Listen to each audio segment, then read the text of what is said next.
আল্লাহ তাআলা খুশি হন, হাসেন। অনেক হাদিসে এর উদ্ধৃতি রয়েছে। এই খুশি হওয়া ও হাসা আল্লাহর অন্যতম একটি বৈশিষ্ট্য।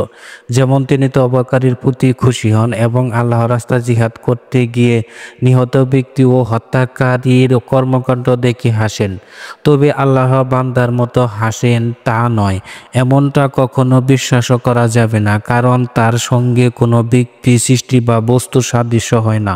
তাই তার হাসি ও শানে যেভাবে শোভনীয়, তিনি যেভাবে হাসেন, এ ব্যাপারে কুরআনে আল্লাহ বলেন কোনো কিছুই তার সাদৃশ্য নয়।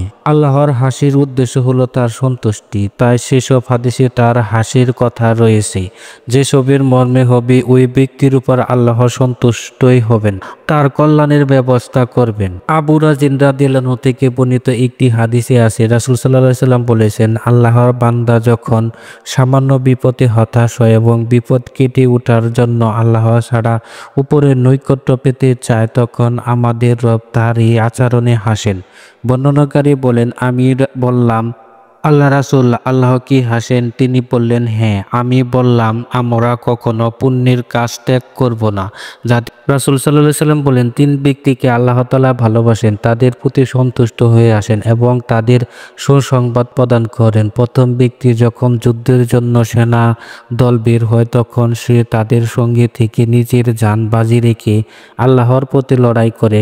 অতঃপর সে নিহত হয়ে অথবা আল্লাহ তাকে বিজয় দান করেন এবং তাকে বাঁচিয়ে দেন।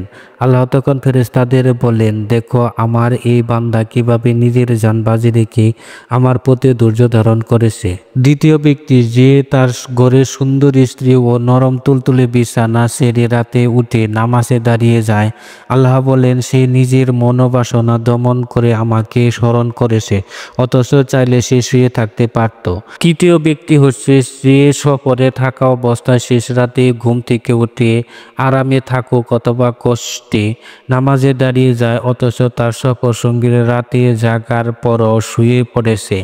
আল্লাহ তাআলা এই তিন ব্যক্তির প্রতি সন্তুষ্ট হন এবং তাদের এসব আমল দেখে হাসেন। রাসূল সাল্লাল্লাহু আলাইহি সাল্লাম বলেন, সবার শেষে এক ব্যক্তি জান্নাতে প্রবেশ করবে, সে হাঁটবে আবার উপর হয়ে পড়ে যাবে, জাহান্নামের আগুন তাকে ঝাপটা দেবে। অগ্নিসীমা অতিক্রম করার পর সে তার দিকে ফিরে দেখবে এবং বলবে, সে সত্তা কত মহিমা, তিনি আমাকে তোমার থেকে মুক্তি দিয়েছেন। দীর্ঘ হাদিসে এই ব্যক্তি সম্পর্কে বলতে গিয়ে রাসূল সাল্লাল্লাহু আলাইহি সাল্লাম হাসলেন। সাহাবীরা জিজ্ঞেস করেছিলেন, আল্লাহ রাসূল, আপনি কেন হাসলেন? রাসূল সাল্লাল্লাহু আলাইহি সাল্লাম বললেন, এই কারণ, সেই লোকটি যখন এই কথা বলছিল, আপনি আমার সঙ্গে কৌতুক করছেন, আপনি তো সারা জাহানের প্রতিপালক। তার এই কথা শুনে আল্লাহ হেসেছেন বলে আমিও হাসলাম। রাসূল সাল্লাল্লাহু আলাইহি সাল্লাম বলেন, আল্লাহ এমন দুই ব্যক্তির জন্য হাসবেন যাদের একজন অপরজনকে হত্যা করবে, অথচ তাদের উভয়ই জান্নাতে প্রবেশ করবে।